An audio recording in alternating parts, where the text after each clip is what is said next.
Professionals Hangout Accra Edition 2025. We are privileged to have you here. So thank you for honoring our invitation. We'll dig in quickly. I hope that we're all excited, especially because we're also commemorating the International Women's Day. So turn to somebody on your side and say Happy International Women's Day.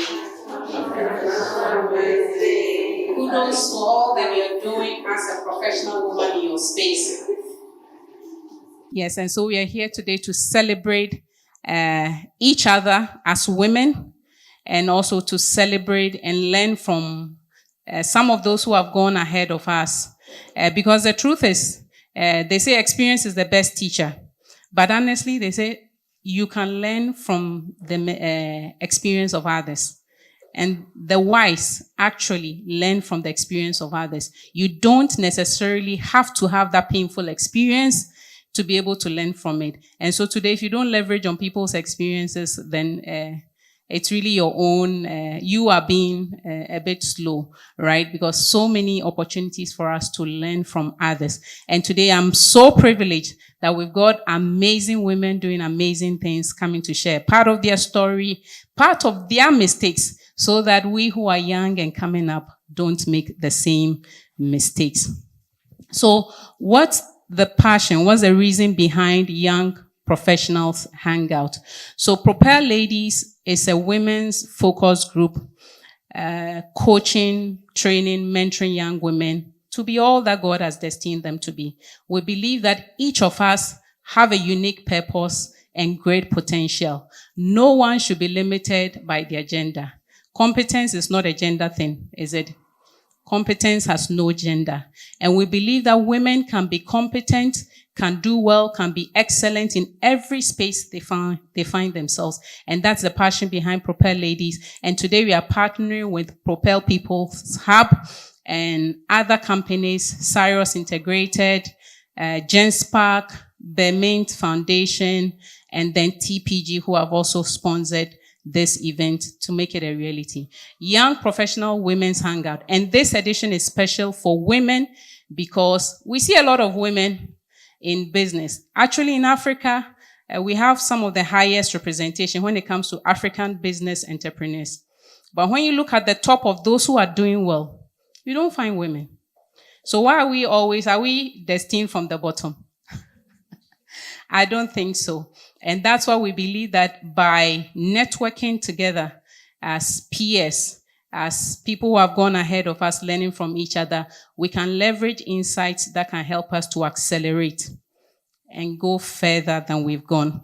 So today I'm privileged to have an amazing woman to kickstart the start of this Young Professionals Hangout with a keynote address, drawing our attention to why such a meeting is important and tying it to the focus of this year's IWD, which is Accelerate Action. So please bear with me as I introduce this amazing woman.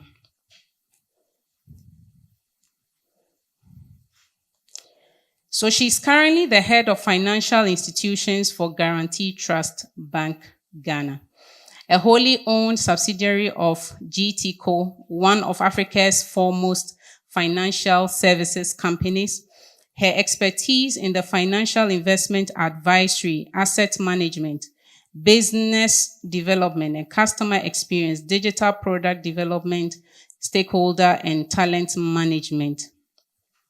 She is responsible for utilizing the bank's licenses as custodian, trustees, and note trustee, and leads her team in prospecting, solutioning, and managing client portfolio consisting of financial institutions, including commercial banks,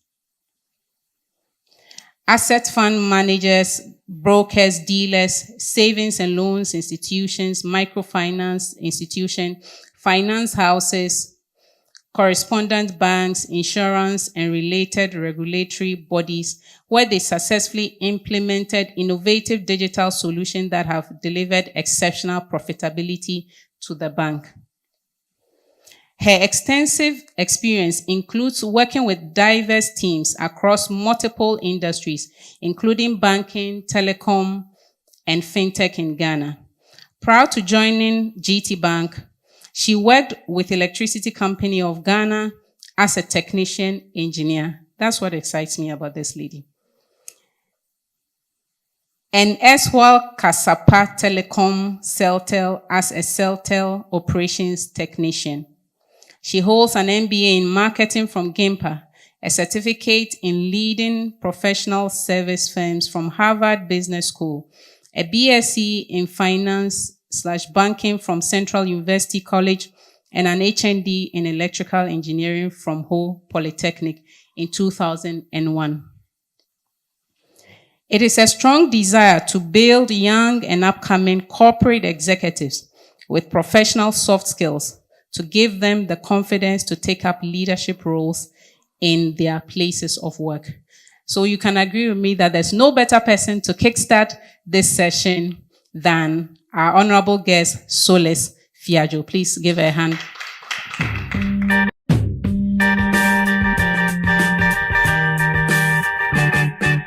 The introduction is very long. Yeah, but it just tells the story behind the person, right? We have grown from a very, very far place to get here. And thank you, Elon, for Propel Ladies. Thank you for what you're doing for our sisters, maybe for ourselves, because we are also learning. And thank you for inviting me. Because when you called me that day, I was like, 2025, I told myself I have to try and do better than I have been doing. And so when you called, I said, no, I'll have to come and do this. So thank you. Thank you. So yes, International Women's Day. We're here to celebrate ourselves. We're here to inspire. We're here to motivate each other, to keep fighting, to keep trying, to keep striving, and not to give up. So I'm here to tell you a little about myself, how far I had come by the grace of God, and to inspire you to keep working towards the ultimate goal. So, I remember in the year 1998, when I had my admission letter from Ho Polytechnic to read electrical engineering. A young girl, I wasn't styling my hair, it was just a natural down cut. I wish I had pictures to share, but we got to Ho Poly. And at our orientation, our vice principal asked us to take our notebooks with a pen. And the question he asked was, why am I here? And that we should all write on our books and answer it in our quiet. But we are all sure that we go to school because we want to get somewhere. Our parents paid for our fees to get to study and become a responsible person in the future. So that question I want to throw to all of us here again. Why did you leave your home this morning? Why are you here? And I think you should note it down and in your quiet, ask yourself, why did you leave your home this morning to be here? And I'm sure your answer will be as right as the other person, because we're seeking growth, we're seeking knowledge, or we're seeking ways to that we used to be. I'm sure everybody has a story, and the desire is to keep seeking growth. So, over the years and the little knowledge and experience I've gained in life tells me that life for me is divided into 4 categories, or maybe 4 equal spaces, that I want to allocate a space to family, faith, finance, which is career, business, and your profession, and your fitness and flourishing aspects of life. Your career, which is your business, your profession, we'll call it your finance, right? Because those are the things that bring in the finance.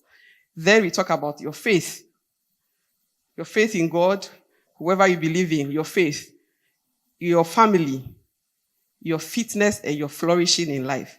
If we can give ratings to all these 4 squares of life, I'm sure we can become better.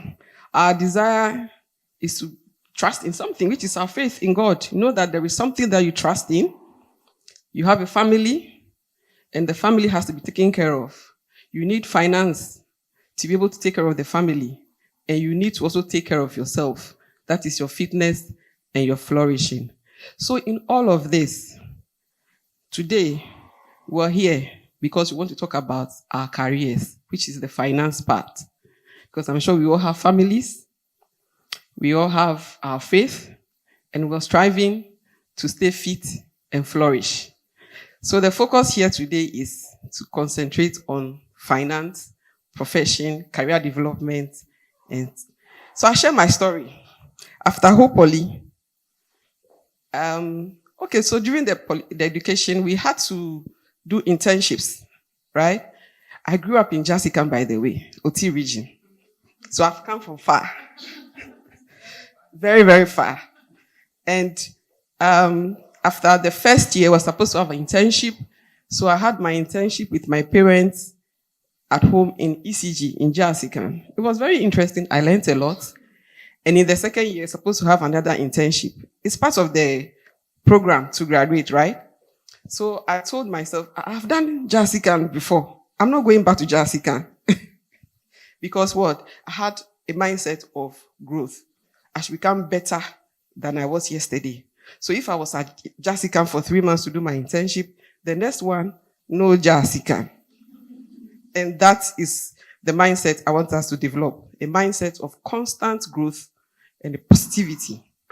So one day I got out from home. I've never been to Accra before. In fact, the first time I came to Accra was to write my entrance exam. In our days, you write university entrance exam. That was my first time. And the second time was to come and look for a place for internship. And I went to a company called Atlantic Computers, had my internship there, and it was a very good one. And before leaving, I told them, I'll come back. I'm coming back here for my national service.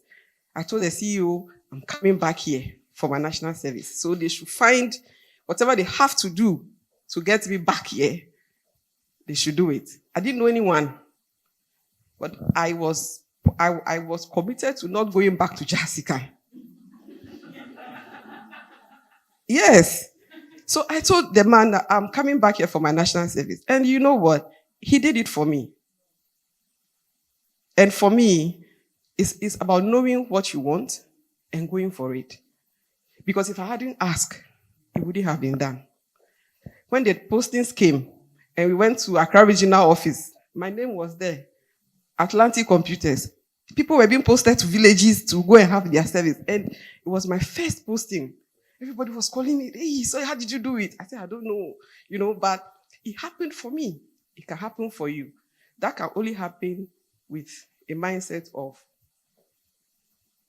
desire for constant growth. You know, this thing. I've gone to do makeup.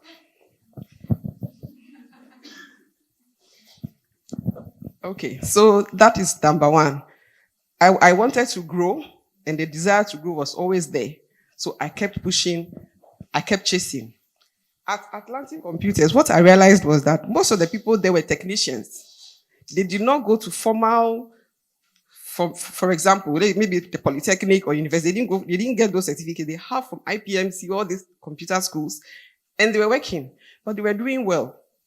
I met them there, and I realized this is not my place. If I stay here for too long, I may not grow.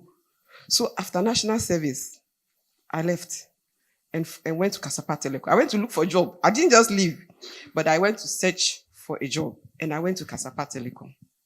I was in Kasapa Telecom working with guys, engineering, everywhere. My mom was always complaining, why are you always with boys, always wearing jeans and all of that? She wants to see me as a lady. I'm like, but I survived. One day we went to work. It was Christmas Day. It was a Christmas day, and they called that a cell site was down at Abavana Down in Accra New Town. Abavana Down. Sunday, it was a Christmas day. I was going to church. They said cell site was down. Cell site is, those poles you see for transmission of phone. Okay, so we call them cell sites. It was down, so Christmas day you have to go and work so people can communicate. So I dressed and got there, and I was the only one that got to site. I called the others. I said, Abayu, I don't want to be on duty. I'm like, okay, where's my supervisor? He's going to church. Okay, because he was what? A degree holder. Yes. He was a graduate from Tech. BSc engineering, right? I had an HND in what? Electrical engineering. So I was his subordinate. And I was supposed to be at, I said, this thing won't happen again. No. And I'm just continuing to tell you that you must have something chasing you, the desire to become better. It's not competition. Somebody will say it's not competition. It's about desire, because I am not going back to what? Jessica. So during my first year in Kasapa, I said, okay, I wanted to go back to school. I called Tech. Tech said, with HND, I have to come back and do 3 to 4 years to gain a first degree. I'm like, hey, after spending 3 years in working, I have to go for another 3 years at Tech. I said, I don't think this will work, because I need to work, take care of my family, take care of myself, and even pay my fees, right? So I said, okay, I need to find a way. After the first year, I spoke to one of my friends and I was like, I need to go to school. But with this job that sometimes you can work late into the night, I don't think I can be here and still do that job. So I need a more relaxed place, a place that will accommodate my time. So I started looking for another job. It was intentional, right? I wanted to move from that environment so I can go to school. So I went to ECG. And then at the time I got to ECG, I was like, this is not my environment. Oh, this kind of place, if you stay for too long, like, you become an old lady before your time. That's how I saw it. Because all the people, when I see the worker bar, they come to work. Yeah, so I said, it's not my place. So I spoke to one of my engineers and I said, I want to go to school, but I think the time for application forms has passed. Then he said, oh, where? I said, Central University. Because I've gone around, all the schools don't have engineering courses, so it looks like I have to switch and do something. And he's talking about adaptability. You should be ready for change. Because life will not go the way you want it. But it doesn't mean that it's bad. You can take advantage of what is available and make it better for yourself. So I went around schools. At the time, we had GIMPA, CUC, and Regent University. So I went to CUC, and they said the admission was over. I came back to the office. I was sad. Then I went to Mr. Biafi. Mr. Biafi is alive. I called him last to greet him. Yeah. I said, Mr. Biafi, I want to go to CUC, but admission is over. I don't know what to do. He said, oh, really? He said, but I know somebody there. The director of finance was my mate in uni. We went to school in Ukraine. I said, wow. I said, then Mr. Biafi, call him. He said, oh, how do you know who Solis? He said, call him for me. So Mr. Biafi called Mr. Besiaku. He said, I'm sending a lady to you. Immediately, I took my bag. Mataheku. I didn't rest. I'm saying this because I want to let you know that nobody will do it for you. And also, you need to speak to people and seek help. Because you may not have the capacity to do it by yourself. Seek help. Be ready to change and be ready to adapt to new environment, because life will not come easy at you. We have dreams. We had dreams. I still have dreams though. I still have dreams. I have not achieved them yet. Life will come at you, but it is your mindset ready to adapt, to accept change, and to, take opportunities that are available at the moment. So I went to Central University and I checked the courses and I settled on finance because I knew there was some mathematical,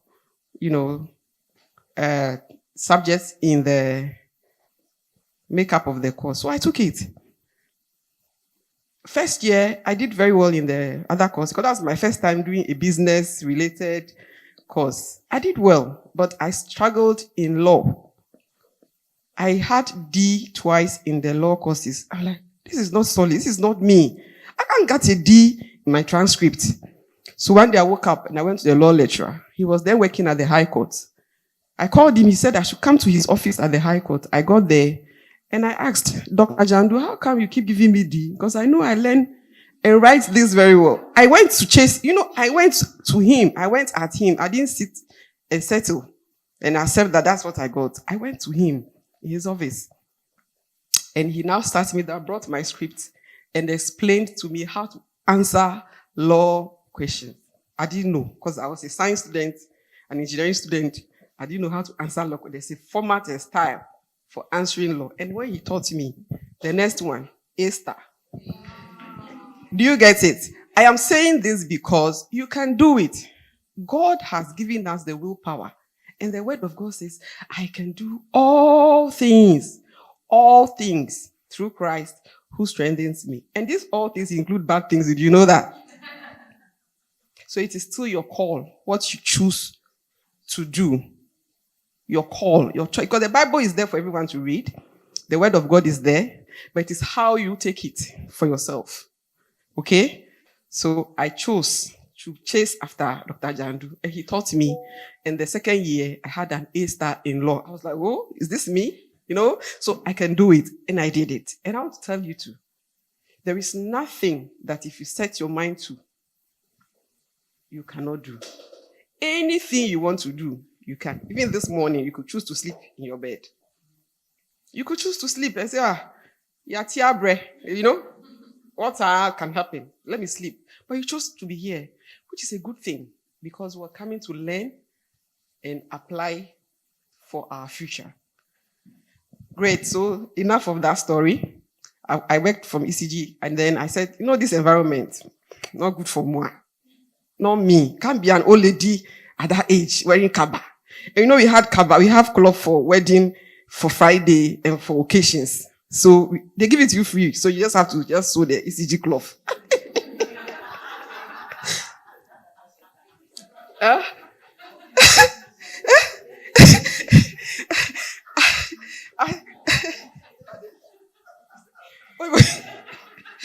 I said, this is not my space. Because, Charlie, you know, kaba, and sleep, and do you put that? So, hey! So after the first degree, I started looking for a new place to go. I said, I want a bank. Because I want to dress like the bankers. My mother has been talking already. My mother has been complaining. So I want to dress like a girl and wear nice shoes, you know. So I started looking for a job. I was 28 then. I had married. I was looking for a job. I heard that there's a minimum entry level. I didn't know. So if you've crossed that age, it's be difficult for you to enter the bank. I said, hey, I don't have banking experience. But I have experience in engineering and all that. They say it doesn't matter. I got up. I went to the same Mr. Yafi. I said, Mr. Yafi, bank, I have to go. So he called a few people. You know, ECG, most of the companies come there for power connection. And for the banks, it will be the top people who will come and say, I want a transformer for my head office building. And so they will have to come to see the bosses in ECG to get that done. So Mr. Yafi was in the right place. So I said, Mr. Yafi, I want GT Bank. GT. I tried UBA. He called the UBA man. I gave my CV, didn't work. I said, GT, that orange bag, I like. When I go there and look around, I like the place. I want to go there. So he called one Mr. Grant. Mr. Grant is a contractor for GT Bank who was in charge of their electrical connection and all of that. And called Mr. Grant came and Mr. Grant, I want to work at GT. So this is my CV. Go and put in for me. I kept chasing Mr. Grant until one day GT Bank called me for interview. I said, wow. And I'm saying this because there's something called networking. The power of who you know. And you know, we all say that who you know. It is true. You need to know somebody because there are no jobs. Even though the jobs are there, everybody is pushing somebody somewhere. So it's who you know. And that is about building network and friendship and nurturing them. The friendship is not just about high, but friendship that you nurture. You have to give and take. You know why Mr. Biafi, when his children close from school, they come and sit in my office. I'll go for them from his office and put them by me. Those days, they just started computer. I'm teaching them how to do art, computer art. You know, how do we call it? Word art. Yes, that thing. So I'll open it for them. They'll be drawing things and they'll print it. And they'll go and show it to daddy. So I was doing something for him at the back. You know, it wasn't free. Anytime the driver goes for the kids and they come and their dad is gone out, Auntie Akufa, then they run to my office. So we come and sit there. That was my contribution. So it is not a one-way affair. You need to give so you can go and draw from it. So when I told Mr. Biafili, he did his best. And I got GT Bank. I was just happy. I've met one of my targets. And I've been there since. I've done the various sectors, retail, SME, private banking. I'm currently at corporate doing financial institutions. It's been an interesting journey. Rising through the ranks hasn't been easy. It hasn't been easy. And I want to share this with you. When I got into GTB, they'll give you a job description. In fact, the very first day I got to my branch in Airport branch, I was assigned to the front desk, where we call customer service. So I was sitting there. I felt so odd. I was sitting. I felt like, what's this? I cannot sit here. So, and strangely, my boss just came down to the banking and looked at me and said, "Are you okay?" I said, "No." Then he said, "Come with me. There's a lady who was assigned to do business development. So the lady is with her upstairs. But upon looking at the lady, she doesn't think that lady can do that job. So she's coming for me.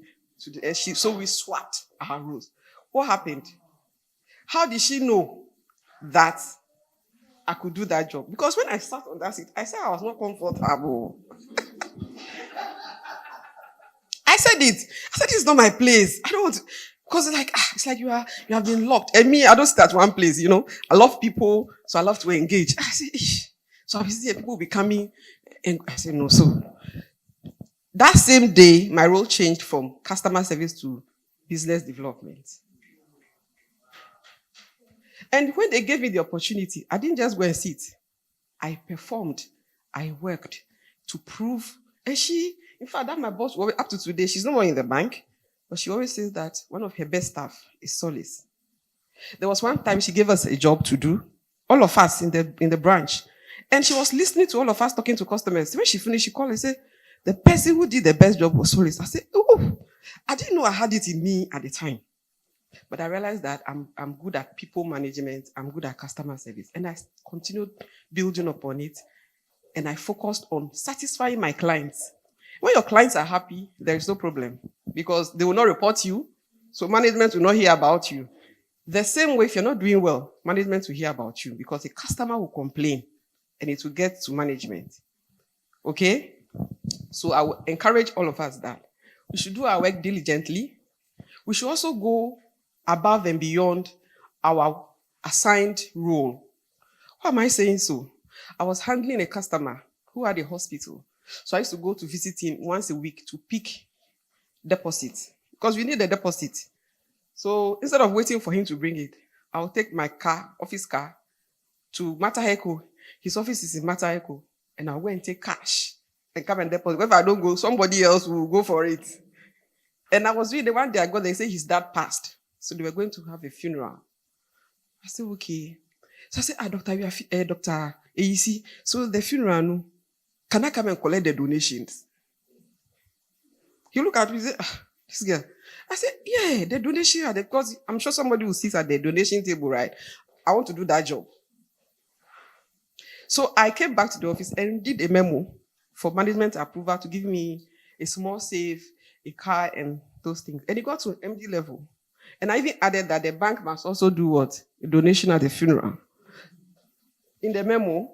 And it was just 200 cities, but it was given to me. So when I got there, I said, GT Bank donation. And I collected the money and came to deposit. I got a promotion because of this. Because no one had ever done that. And it had become a product for the bank since that day. The bank now sells funeral collection service.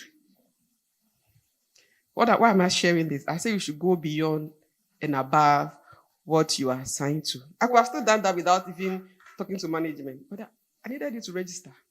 Because women, we like hiding. We'll do the work and nobody hears about it. No, I realized that I had to fight for myself. If I want to leave Jessica, then I have to fight for myself. So I did that, and it ended me a promotion. I was like, whoa, then I have to continue because this is the only way I can grow in the bank. And by God's grace, we have been working, and we've gotten to where we are. Now, as a woman leader, I have people who work under me. I have guys. I have ladies. We need to help the people working with us. We need to lead them in a way that they can even trust you to deliver on the job. I boldly say that sometimes I coast when I go to work. My staff do everything for me. They will do every report. Sometimes they will even remind me of meetings that I've even forgotten. They will call me that there's a meeting. I said, there's a meeting. Yes, they've shared the link. I say, okay, then I'll join. You have to build a relationship of trust. And they know that you will fight for them, you will defend them, and you pull them along. These days, I don't go for customer prospecting. I let my staff go. I empower them. I show them the way. I meet customer and I said, okay, I'll send somebody. I won't come myself. I'll send my staff and guide here what to go and say, what to go and do. And now I've built some confident ladies in my team, and I'm so proud about it because now I can stay and everything gets done. She will go and come and say, hey, this is what happened, but this is what I did because you taught me this way. And it's been successful. I'm sharing this because as women, we say that we are our own enemies. People say that women are their own enemies. When the woman is somewhere, they don't want their friend to be there. I don't agree to that. I think women are helping each other, and let's continue to push that. I recall there was an issue. There was a transaction, a customer transaction that went bad. Then one of my staff was sent to go home on suspension to go recover that loss that happened. A customer had issued a check and the check was cleared, even though he didn't have enough money because the customer had promised that he would bring money. And we know this customer. We knew he would bring the money, but he didn't bring the money on the day he was supposed to. So the account has gone overdrawn without official approval. So, and it took about a week. The customer hadn't come to pay. So the guy was sent home till the customer pays. So when I think I wasn't well when the guy went home. I wasn't at work. So they called me and I came to the office and I told HR that this guy reports to me. So if there's anything wrong in my business and he is being sent home, I don't agree. I would rather want him to be in the office and I will go home. They were looking at me and said, are you okay? Are you okay? I said, yes. He reports to me, I'm the boss. So whatever he does, I appraise him. If you want anything about him, you come to me. So now why are you blaming him for this error? So you should blame me because he worked under my authority, right? So I said, I'll go home. MD was not at post at the time. HR was feeling they were okay. I said, okay, now you want to go. So I went home. I was home for, I wish you were there. She's my friend. I went to visit her in the office one of the days. I was home and I went to her office. Like, what are you doing here? I hadn't told her I was on suspension. I had shaded, in my fresh car. So I drove to visit her in the office. Which I said, okay, you won't go to work. I said, So it was when I was leaving here that I told her that, this is what happened. So, really? Then MD came back from his trip. Then he asked, where is Solace? I'm sharing this because you need to be a significant player wherever you find yourself so that when you are not there, they will know that you are not around. Let people feel your absence because the work I do it so well and I'm doing it well by the grace of God such that when MD came from his trip, he came to my office because if I was not doing well, he wouldn't come to my office. I was insignificant, Abby. So he won't come to my office. But when he came to my, where is Solace? He said, she's on suspension. He said, what suspension? He said, they told him the story. He said, call her back here. He's sure I don't want to work. And that was the reason I want to stay home anyway. So they called me that MD said I should come back to work. I said, but the transaction has not been sorted. The issue is to say, come back here to work. So the morale. David, my staff, could be home. He could be home because he's been suspended until the funds were recovered, right? But they couldn't allow me to be home. So in this case, what happened? Square, we are all back at work. If I had sat down and watched David stay home until that was cleared, I would have been a very bad boss because I don't think I would even be happy that my staff is home. Somebody I have empowered to work. But because of what I did, in fact, Our GM called and said, "You're a very great person. I haven't seen this before." Where a boss will say, "I'm taking the fall for the staff." He hasn't seen this before, that you're very great. I say, it's God that we give the glory to, because this is me, right? It's a training that I have received in life that has brought me this far. I don't think somebody should suffer for nothing. So if somebody can suffer, then I can also suffer it. So as a leader, as a woman leader that you will become one day, make sure that people who work with you are covered. Ensure that you protect them and fight for them, because when you do that, they trust you and they go all out for you. David has then left the company about 2 years ago, but if I call David today, wherever I am, he will appear. David has since left GT Bank, moved to 2 companies. In fact, but if I call David today on the phone right now, you will hear. You say, should I come do something for you? He will come. And I still have that. I want to encourage all of you that when you get to positions, don't lord it over people. If you are coming up, somebody will pull you along. When you also get there, try to pull others along. I think I'm even deviating from some of the things I've written here. For me, today is International Women's Day, and to sum it up, okay, I want to say that we need to start building our leadership journey wherever we find ourselves, whichever space. Be a leader in your family, among your siblings. Somebody must take a role, and people will see it, because when you are doing it, people see it. They may not talk, but they are noting it down.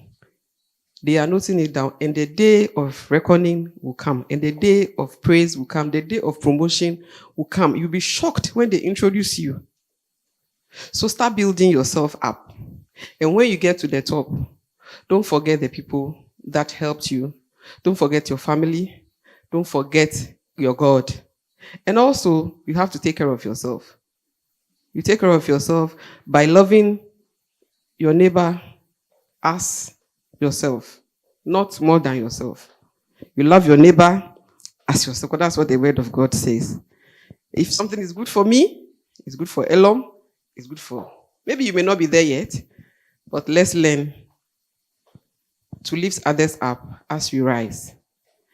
In summary, the call to action here for me is, for you to grow, you should have aspirations. Write it down, aspirations. Why am I here? What do I want in life? A positive improvement mindset. I want to be better than yesterday. Can I be better than what I did yesterday? Yes. The fear and doubt will come. What we call imposter syndrome, Abby. I've also had it. In fact, standing here has been a big one for me, because I haven't done something like this before. When she called me, I said, okay. I thought of it. I would have said no in some days, but I said, not this time. I'm coming to share my story and also encourage others. So when they call you, respond and show up. That's number 2. Number 3, go beyond and over your task. If you want to grow, go beyond and over. Don't just do the status quo. Just make sure you add value, share ideas, contribute to issues. When you are called into meetings, make sure you speak. Don't just sit and step out. Women are known for that. Oh, me them in past them. Oh, yeah. They will talk about it. They will say that, oh, somebody said what I want to say. Say your own. Say your own. Okay? Find a network. Find people who share your dreams with you. People who align with you, your mindsets. People who are also higher than you, who can inspire you. People who will motivate you. People who are making it and you feel that this is how I want to see myself. So find a mentor. Go for seminars and conferences or sessions such as this, because you meet new people. You make new friends for tomorrow. One day you come to GT Bank and say, please, I'm looking for Miss Solis. I know her. You know me, Abby. You know me here. So you know me. You can go somewhere and mention my name, that I know your boss, Abby. Which is a good thing for you, because it will help you somewhere. So make new friends. Learn, attend sessions like this. Read. Add value to yourself because you cannot just stay where you are forever. Tell yourself, I cannot remain like this. I must be better. And I'm still learning. I was taking a certification course. I have written the first 3 levels. The final level is outstanding. I wrote it twice. I failed twice. The first one is supposed to be 70% mark. The first one I wrote, I had 66. The second time I went, I had 68. So now the third one. I have the whole of last year, I didn't try. But this year, I told myself from this March is my birth month too. So I am going to start all over again. And by July, I should have written this exam, passed it. As I said earlier, a certified wealth manager. So that is also pending. I'm using this to encourage you. You can also do it because God has given you the capacity. He has given you the willpower. Whichever area you find yourself in your personal business, in somebody's job, do it and do it well. Add value at every point in time, and it will go a long way to help us. Finally, visibility and social media is a key requirement in this current age. You cannot do without it. In fact, now if you are applying for visa, they ask you for your social media handle. So it's key. And I want to advise us that we should be careful the things we post online. You can say it's your own page, no problem. But be careful what you post because it will come back someday to haunt you. Your children, your grandchildren will find it one day. So let's be careful. Sharing information. Have some privacy to your life.